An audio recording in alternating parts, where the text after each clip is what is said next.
Hello, Assalamu alaikum everybody. Hope you're all safe, sound, and healthy. And all the podcasts that I did about toxic parenting, about toxic culture, about toxic society, about repeating of mistakes, not being mistakes, about coveting what belongs to others, and nothing's changed. Like, can you imagine the amount of episodes or the amount of podcasts you can say I have done on this running theme, this running subject? Until date, every now and then, I am obliged to kind of slide it into any one of my podcasts. And still nothing's changed. If anything, things are getting worse. Like, can you imagine that there is a disaster? I think let's just start from here. Although I could have started, I was planning on starting from something else, but no, I think this is important. Now imagine, you remember the earthquake of Kashmir, the huge earthquake that hit Kashmir and Islamabad. Remember how homes were destroyed and how villages were destroyed? And now, remember how many people got involved into reconstructing those homes, those towns, those villages, making model houses and stuff like that? Yeah. Remember how many charities and how many NGOs, including the Rotary, including Imran Khan's own social welfare Tehreek Insaf social welfare organization, how they all worked towards it. Now, remember that at that time Imran Khan wasn't in the government. So it's these same mofos that we have now. They're repeatedly in our government for the past 50 odd years. This is a fact, right? When it's not a dictatorship, then it's these guys. Keep that in mind. So these guys have repeatedly come on top of our heads for the past 50 odd years. It's just like they literally have been taking turns. It's Nawaz Sharif and then Zardari, and then Nawaz Sharif and then Zardari, and then Nawaz Sharif and then Zardari, I mean, it's their family members, one way or the other, but it's the same families over and over again when it's not a dictatorship. So that time, obviously, it was one of these a-holes. And remember the amount of aid that was given. Where did that aid go? Do you know that many individuals, private individuals, especially Karachi-based, and I'm sorry, but I'm not going to go and be racist that about or create differences or divisions between provinces. That's not the point. The point is I need to just talk about the source, and my source was Karachi-based. Okay, once again, you know what? It's as if our mothers have an antenna. Yeah, they instinctively will always disturb you when you're podcasting. Hours and hours of sitting without podcasting, my mother will not enter my room. The minute I start podcasting, she has to enter the room. It's amazing, isn't it? They just make a beeline for it. Their timings are just impeccable. Anyway, where was I? So, I was talking about the source. Yeah, so my source was a person who belonged to Karachi. This is why I'm saying that I'm talking about the people that the individuals and groups in Karachi, private groups, they made a huge business out of selling all the supplies, the tents, the aid that came from various countries to help Kashmir, right? So, suffice it to say that the people of Kashmir did not even get 1% of that aid that was sent to them. Okay, the very few rare honest people that were there, they helped and they managed to get the provisions there, but good majority of them, most of them based in Karachi, because actually the aid, the supplies came through Karachi, if you understand, they were basically sent via Karachi. So the people there, they sold everything at 10 times the value of whatever the tents or the equipments were. Now, at that very same time, there was also human trafficking accusations that began, and this was by the people in KPK. It was said that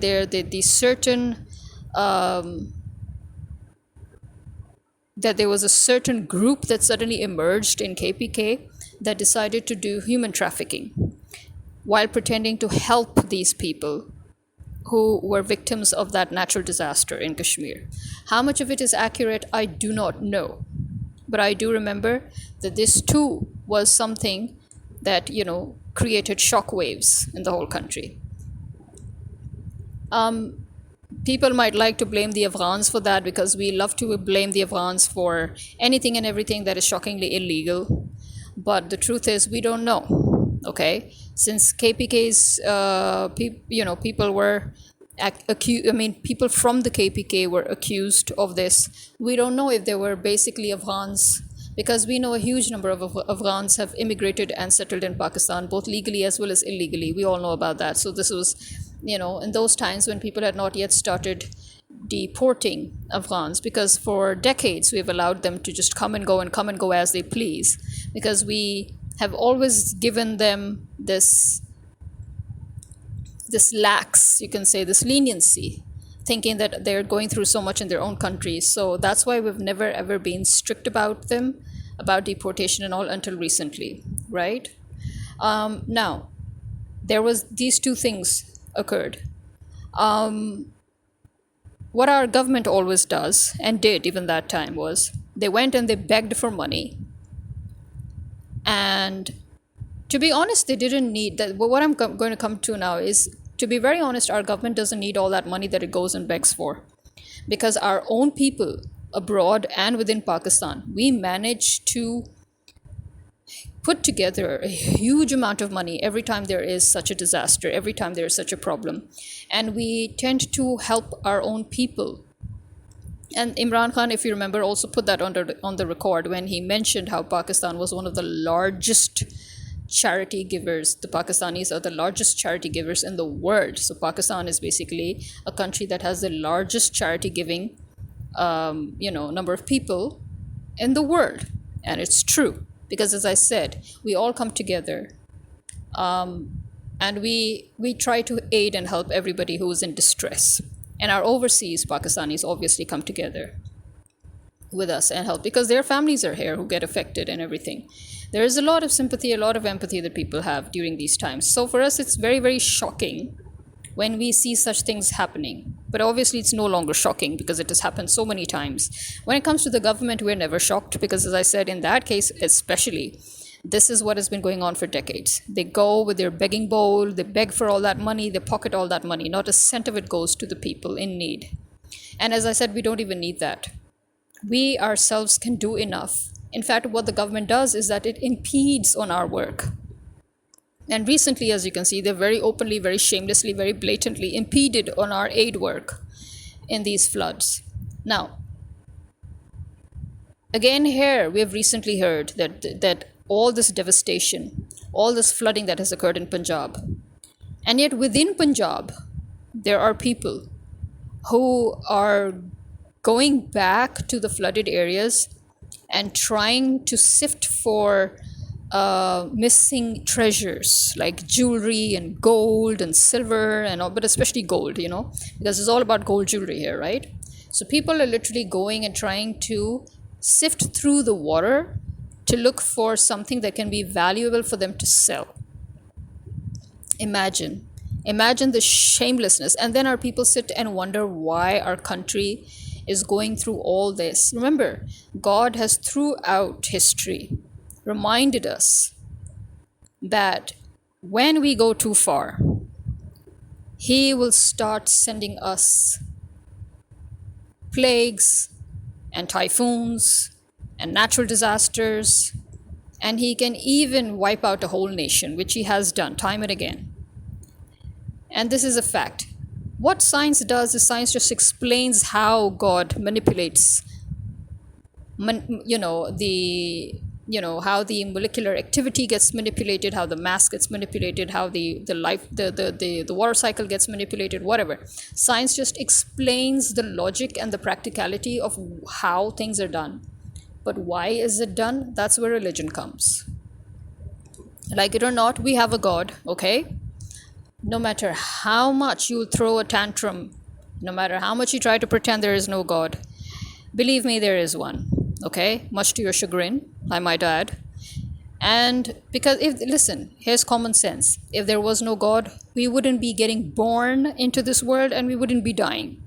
We would be immortals. The fact that we are brought into this world without our knowledge, without our permission, without any choice, the fact that we don't even have a choice in our deaths, the fact that we have a limited lifespan, that we don't even know how long we have, or how long or short it is, we have no control over life itself, no matter how much we try to advance our medicine or our technology, right? So obviously it means there is a God. It's a common sense, but as we know, common sense is not common, so okay, it's a common sense fact. But let's move on. So okay, devastation, and then people sit and wonder why we have these scoundrels who have now very openly, very blatantly, very shamelessly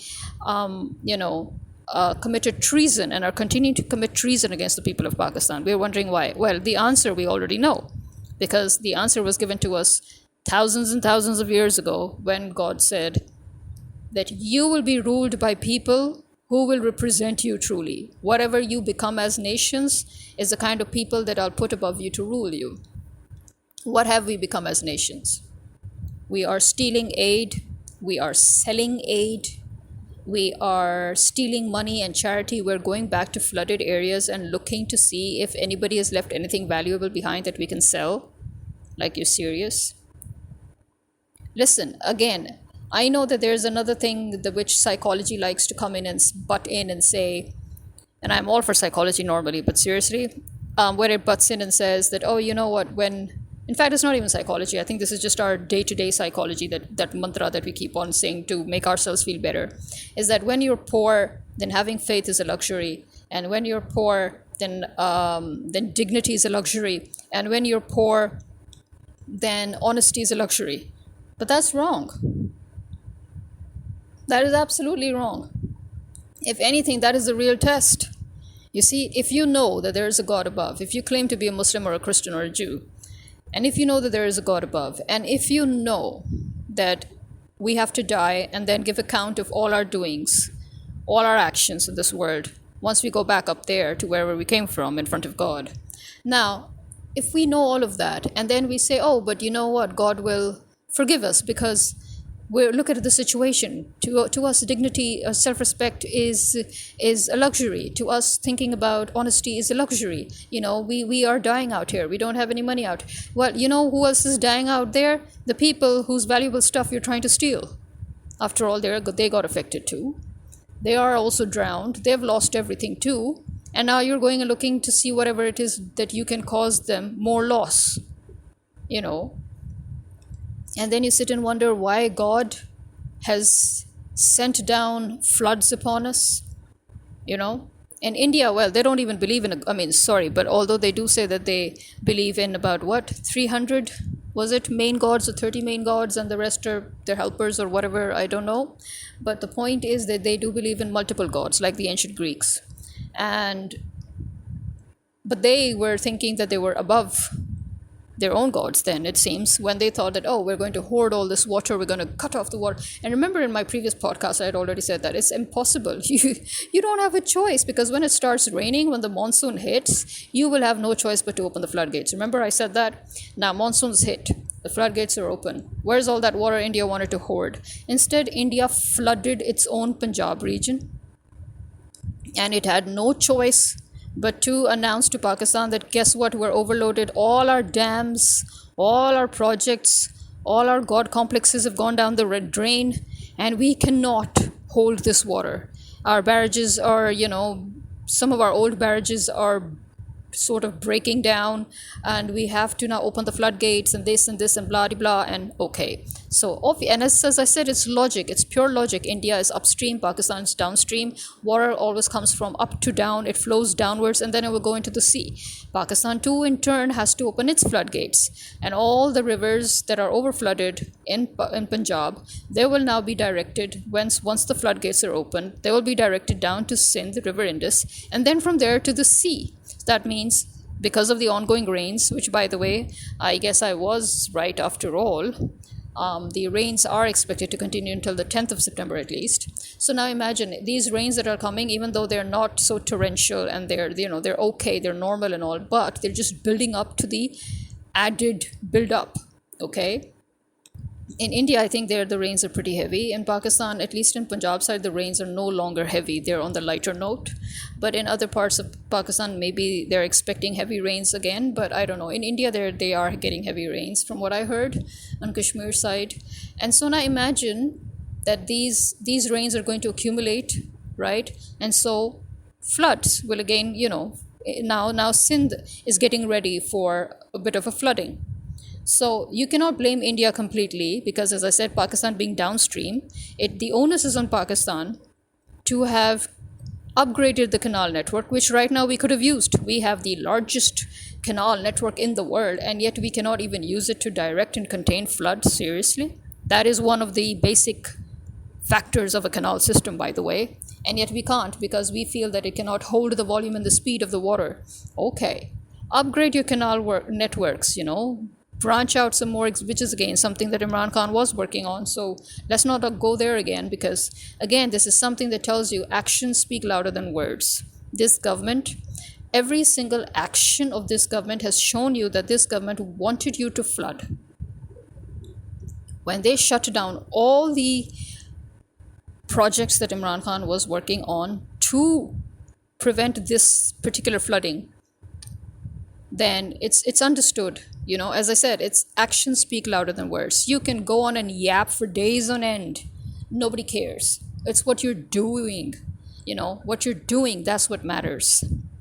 So at the end of the day, here we are. And then we're sitting down again on our haunches and our laurels thinking, we're shocked. Well, seriously, why are we shocked? As a nation, we want change, but we don't want to change ourselves. The first rule of change is change yourself. If you're not going to change yourself, don't expect your whole country to change. One man cannot change anything, and I'm sure Imran Khan has also realized I don't know why he had this illusion that a few people could come together and change. No, you cannot. And I'm sure now he's eating humble pie about that too, because hello, look at the people around you. Corruption is from top to toe. It's just rooted in our blood now. I've said this for many years. Again, all my podcasts, all my rants about what's wrong with the people here, and nothing's changed. And now you're sitting and moaning. Now, okay, here's another thing that people need to also understand. Why do we always, why is it such a big deal about Punjab? Well, because Punjab feeds the whole country.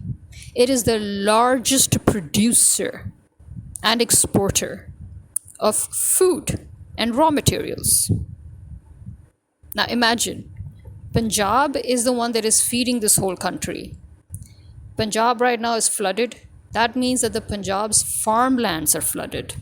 It's not the urban areas as such. The urban areas are not the problem here. It's the farms, the agricultural areas. They are the ones that have been completely submerged. When you say villages are submerged, you're talking agriculture. You're talking poultry. You're talking cattle. You're talking dairy. You're talking meat. Okay? So these are and all these are, interconnected, obviously. So basically, these four large sectors have been disturbed. Where are you going to go now? And you know what? The government is again to blame for this, which the farmers protested even before about that. And now the farmers are pointing it out as well. Remember how the government cheated on the farmers recently in the past 2 years. In fact, since this government has come, it's been doing that. It kept on cheating on the farmers. It made them hoard the wheat and the rice and all the harvests, and then so that they should sell it to the government, and then the government refused to buy it, and then the government left it to rot, and then the government bought third quality rotten wheat flour and other produce from different countries for 10 times the price. They deliberately ruined our farmers' harvest so that they could go and buy rotten produce from different countries abroad. And that due to that, the farmers had no place, because you have a limited space to keep your produce, after harvest. And usually what happens is that the government comes, it buys from you, then it takes it to their own warehouses and storehouses, and then they put it there, and then they subsidize it and put it through. But first of all, the government, one of the things it did was it closed the utility stores, which is a government store. This is a government store where all subsidized items are then sold to people at cheaper rates.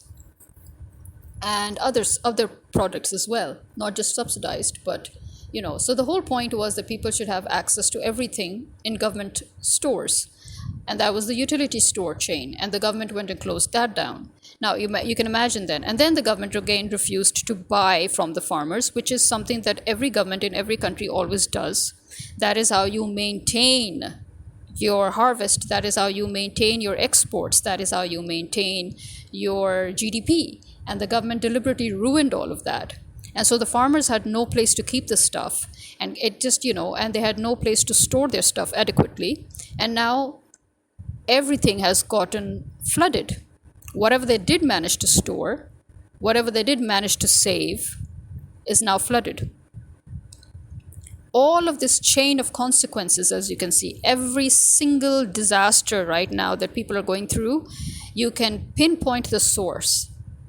It's the government and the army. The army basically did this deliberately with the government because the army was trying to force the farmers to sell their farms to the army. The army wants to take over land, both lands that belong to farmers as well as lands that actually are state-owned lands, which the army is declaring as barren, but they're not. It's the same thing as how the army took over, the army and the government. They took over all the river bank and the river bed, as you can see, and all those areas that are flooded now in Lahore are all those areas that originally belonged to the river itself. The river just came back to its original place, even if it came back after 38 years. But the point is, there is a reason why you do not touch the riverbed and the river bank. You never, ever, ever set residential areas in those places, because you know that this is the original path, and that anytime the river goes back to its normal volume, as in anytime it gets filled up, it will occupy all that space. So again, who's to blame for this? The government and this government. This government and the army, right? So the army and the government are to be blamed. Now you tell me, how dare they try to shift the blame on somebody else? They have been taking money from businessmen and pocketing that money, and then they've been granting licenses and registrations to those illegal housing societies, and not just in Lahore.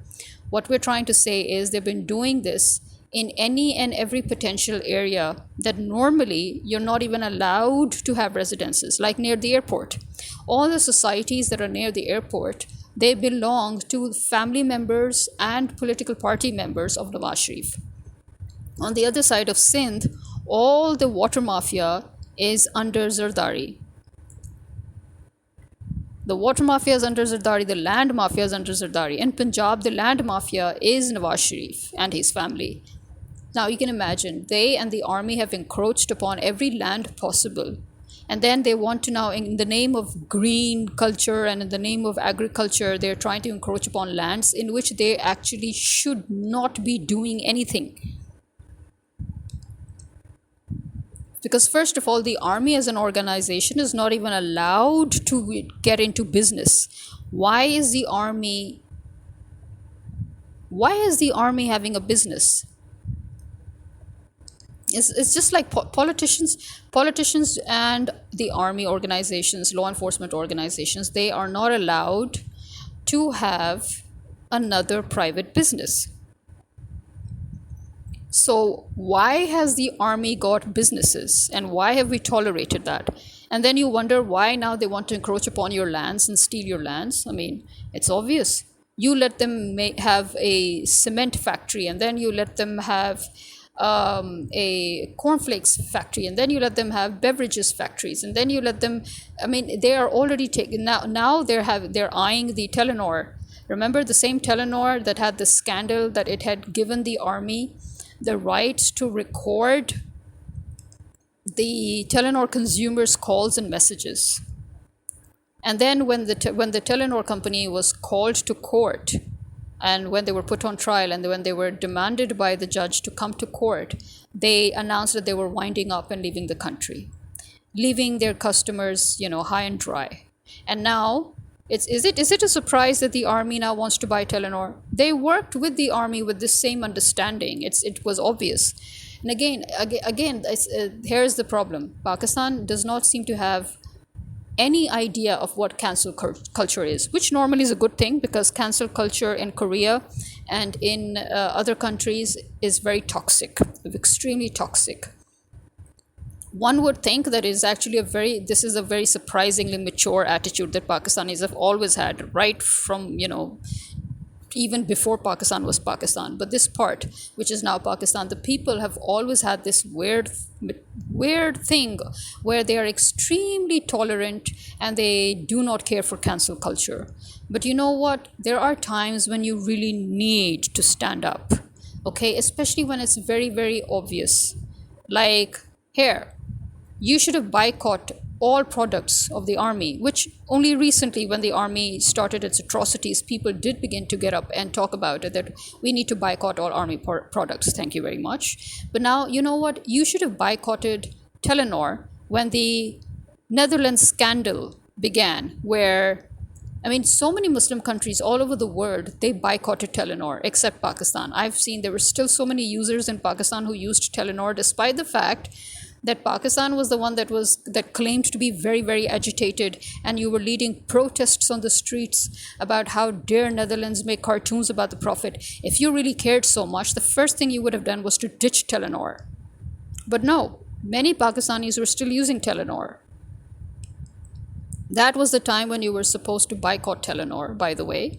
But you didn't care then, and I'm sure those same people wouldn't care now. They'll say, oh, it's with the army. Oh, in Pakistan, basically, people give high respect to the mafia. In other words, oh, these people are very corrupt. Oh, they own a society. Oh, we'll be safe here. That is the way of, seriously, that's the way people think here. They're like, oh, this society belongs to the army. Yeah, nothing can go wrong because it's the army. They're the greatest group of thugs ever. Will they ever allow anybody to say or do anything to their society? We're going to be safe here. So people are buying lands. Oh, they're the army, they're organized. So tell me, how organized has the army been? How safe has the society been? You're having light problems, you're having floods, you're having other problems. Tell me, how organized did the army prove itself to be while you're living in DHA and Kant areas? Tell me how have you enjoyed living there? How organized was it, and how safe were your lives, and how is the flooding situation going there?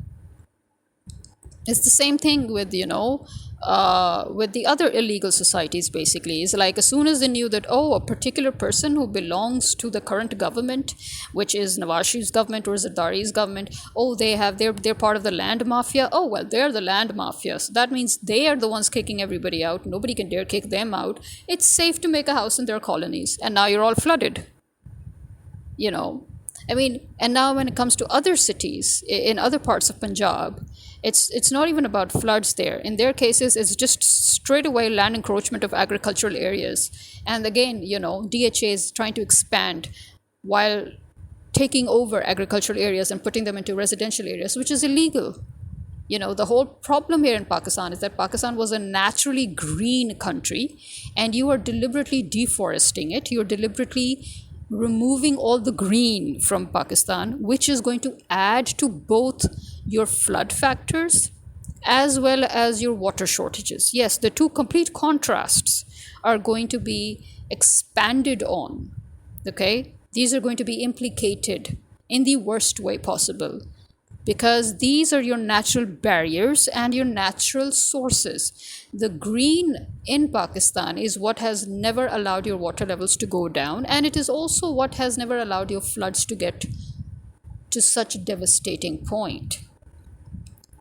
But with each receding greenery, each deforestation, with every removal of existing holistic measures, the implications of flood devastation will become larger and larger, as well as the loss of soil retention of water, groundwater, you know. So it's common sense again, which nobody cares about and nobody wants and nobody has. And there we are. And that is so disturbing, that when people sit down, and even now people are in devastation, people are helping themselves, and our own Pakistanis are helping them, and now this government is trying to stop us from helping them, and especially they're trying to stop the Tehreek-e-Insaf social welfare and other NGOs from helping them, and they want that, no, the government stamp must be on everything. Why? You're not even doing anything. And now they'll go abroad and they'll beg. And as I said, I've already requested that the international community should please not give a cent to them, because none of it is coming here to the devastated people. None of it. And if you dare give a cent to these people, we will consider you partners in crime. It's as simple as that. You're partners in crime. You're partners in the corruption. Period. So when you're sitting here thinking about all these kind of little things and how this is again something that I have lamented on time and again on almost every podcast, that every action has an equal and opposite reaction. There's a chain of consequences. Right now, what we're going through is the consequences of the constant chain of actions that we've been putting through for the past 70 years in total. The fact that we kept turning a blind eye, the fact that we kept enduring. I'm telling you, Islam may have taught you patience, but Islam didn't say that you must endure corruption and you must close your eyes to whatever is going on around you. No. In fact, in Islam, this is just not even permissible. It's not accepted. And God says it that, and he will actually, if he will not reward you for enduring all this crap. Because whatever you're doing is what has caused our generation, another lamentation I've always done, it's caused our generation all this loss. We don't have jobs, we don't have a future, we don't have sustainability in our lives. And then the next generation is even worse off because we got nothing. What are they going to get? You just fucked the next 10 generations in a row. You tell us, where are we supposed to go? And you still want us to forgive you, and you still want to endure, and you want us to endure. I mean, are you out of your bloody minds? God is not going to reward you for this. No, he's going to punish you for this because you have caused loss and harm to us and the next generations. Consequences, my friends, consequences. Well, this is me signing out. Khuda Hafiz.